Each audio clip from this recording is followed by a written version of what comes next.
Allen knocks it away again.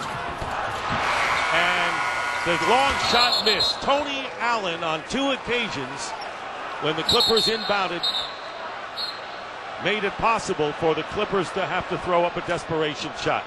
Now they're going to review. Great read by Tony Allen. Judging whether he should get in the passing lane or whether he should trap.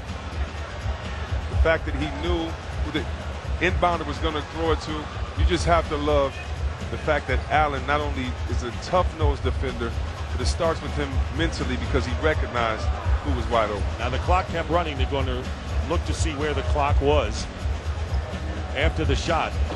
Right now it's 51.9. Here is Mo Williams. Clock should stop right there. So it's about 8 seconds, I think, they've got to put back on the clock.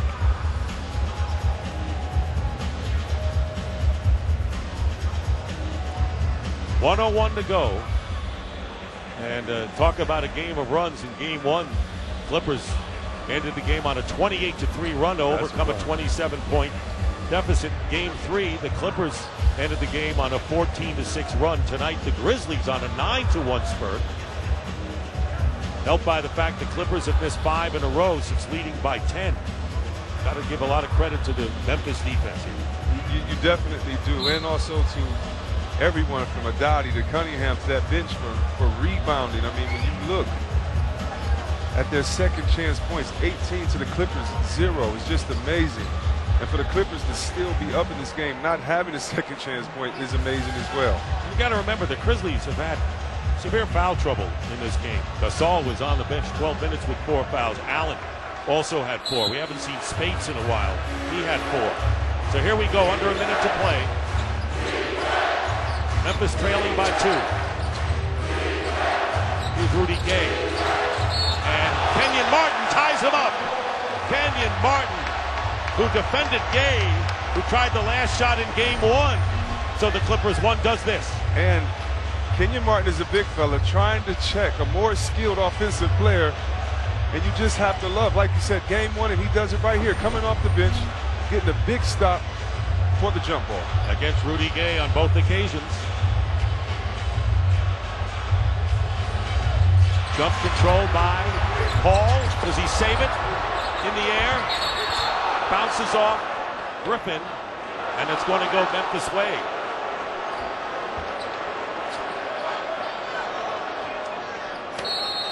Griffin might have been out of bounds when he tried to knock the ball in. See. You have to love this. Chris Paul says, I don't know if it's in or out, but you're going to get a total effort from me. It's the playoffs, baby. Are they ever?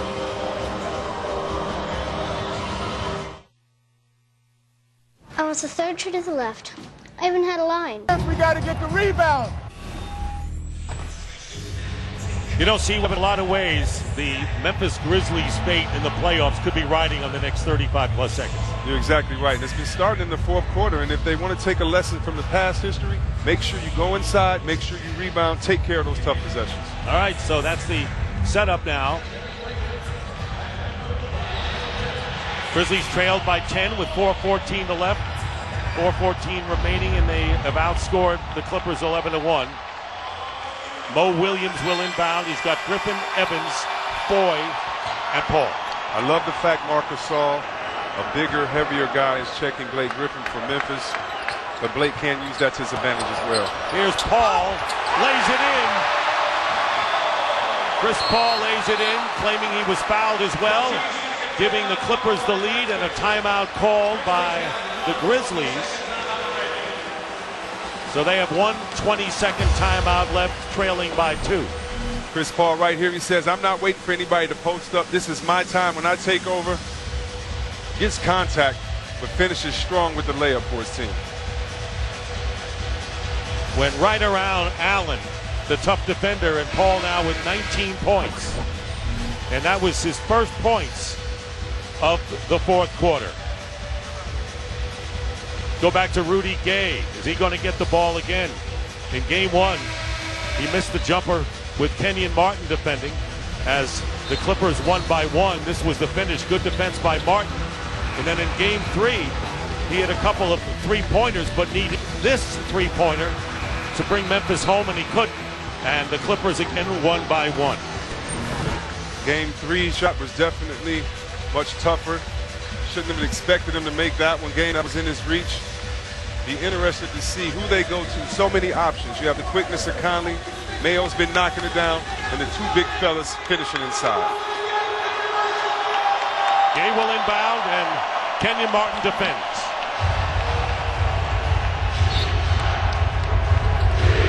Just under 27 seconds to go. Blake Griffin tried for the steal. O.J. Mayo inside. Zach Randolph is fouled. So he'll go to the line to shoot 2. And a chance to tie the game for the Grizzlies. Right there, you just want to play solid D. The gamble that we missed right there by Griffin allowed Gasol to see the floor, allowed them to have penetration. You don't want to gamble late in the game. You just want to play solid D. First time at the free throw line for Zach Randolph, who is 62% from the playoffs. Hits the big first one. Stay tuned for the Emmy Award-winning Inside the NBA presented by Hyundai, as Ernie Johnson, Kenny Smith, Charles Barkley, and Dr. Shaquille O'Neal are in Studio J with highlights and analysis of tonight's games. Looking to tie the game is Zach Randolph. And he does. We're all even at 87, and the Clippers call their last timeout. So now it comes down to this, 20.4. Last time they had the ball, Paul got around Allen and laid it in. Now looking to try to win it. You never know what's going to happen, but if I'm Coach Del Negro and I have the best quarterback in the NFL, the best point guard in the NBA, I'm going to make sure it stays into his hands. Why? He's a great free throw shooter. He's your best penetrator, a solid three-point shooter. And you just don't want anyone else to have the balls in their hands until he gives it to them when he knows time and possession on that clock. And you make a good point, because if some of the poor free throw shooters have to go to the line, they make one, and then the Grizzlies are in position to win the game. Exactly. It's a tie game. You have the shot clock at your advantage. Why even give Memphis a possession? And why give anybody a possession, anyone in this gym, a possession except for Chris Paul until he decides to give it up? We have had 3 ties and 4 lead changes in the last 7.5 minutes. And the only lead change that the Clippers are interested in is the last one, to try to give them a 3-1 lead. That's right. They want to take a shot late in the shot clock, not early enough to give Memphis a chance to have the last possession of this game. Mo Williams finds Griffin. Tony Allen trying to shadow Paul and also stay behind Griffin. There's the clock. There's Paul with the ball.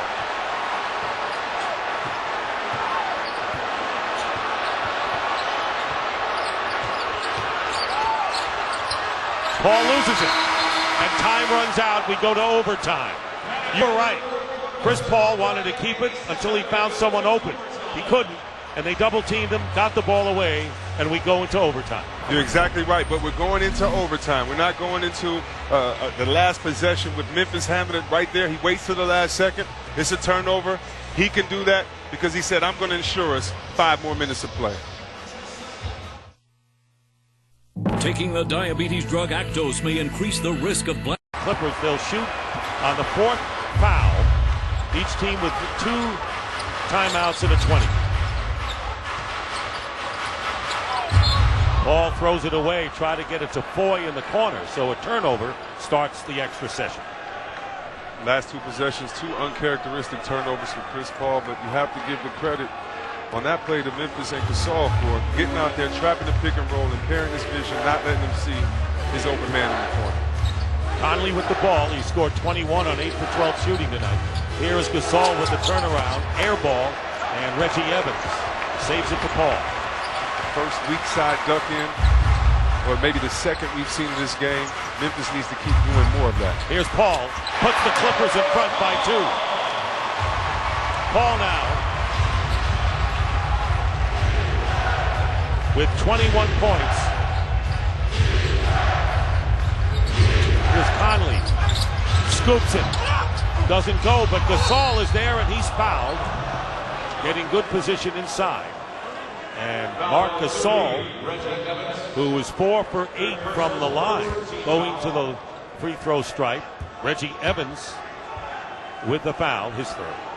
I mean, I propose that Memphis uses that as a play every time. Every time Conley drives down the middle, they get an offensive rebound. It's almost like a tip drill because he's so quick. He attracts so much of the defense. Zebo's down there fighting with Evans. It allows Gasol just to roll in and get that offensive rebound. Tony Allen will come in replacing O.J. Mayo. So Allen, who figured really prominently in the final minutes defensively. Definitely, and the fact that O.J. Mayo came in, was kind of gunning, trying to get his shot, trying to get an offensive feel. I think Coach Holland says we're going to right now stay with our defensive specialist, Allen. Marc Gasol ties it up.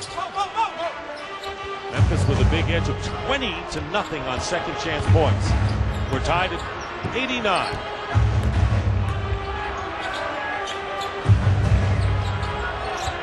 Griffin against Gasol. Paul guarded by Allen, now picked up by Zach Randolph on the switch, feeding Blake Griffin, who's fouled going in. Well executed play as they doubled Paul and Griffin got free. And he'll go to the line. Foul is on Conley. It's so hard to guard a double pick and roll. Right here you see both Evans and Griffin come up. One guy rolls, the other guy follows slowly after. It's hard for the big guys, and especially the guards who don't want to get in that paint, to recognize who they're supposed to block from coming inside. Now Griffin was 3 for 3 from the line in the fourth quarter. 8 of 14 for the game. Well, he's made him when he's needed him, hasn't he? That's right. He's made him when he's needed him, and you love seeing him make him in the fourth quarter and in overtime. Mayo is back. Offense-defense substitutions by Lionel Hollins as Allen goes out. You have to love what Lionel Hollins is doing. He's playing O.J. Mayo on offense and Allen on defense when he can. 1 out of 2, but Reggie Evans snares the rebound. 1 point lead. New clock. Clippers ball. Paul gets open. Hits. Chris Paul giving the Clippers a 3-point lead. Chauncey Billups, who has been there before, hasn't he, is up to cheer of the team. Under 3.5 to play. Talk about second chance points. Reggie Evans gets that rebound, gets it back out to a guy for a wide open shot.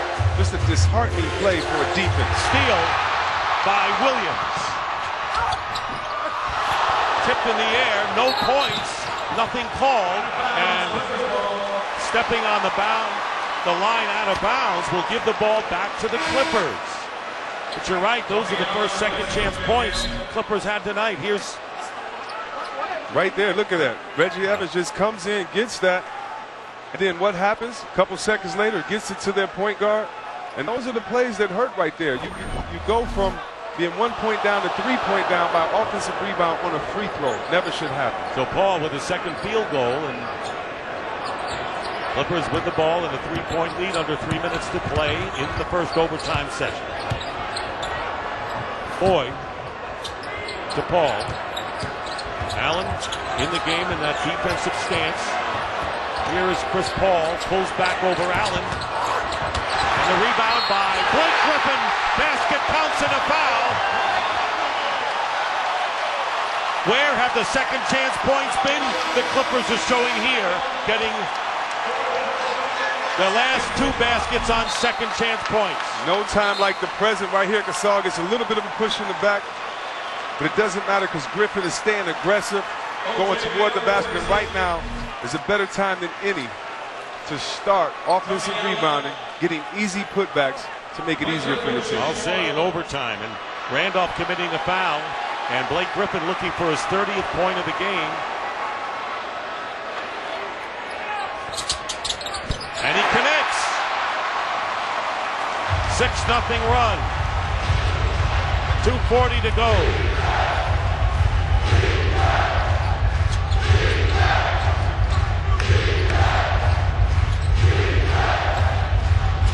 Here is Conley.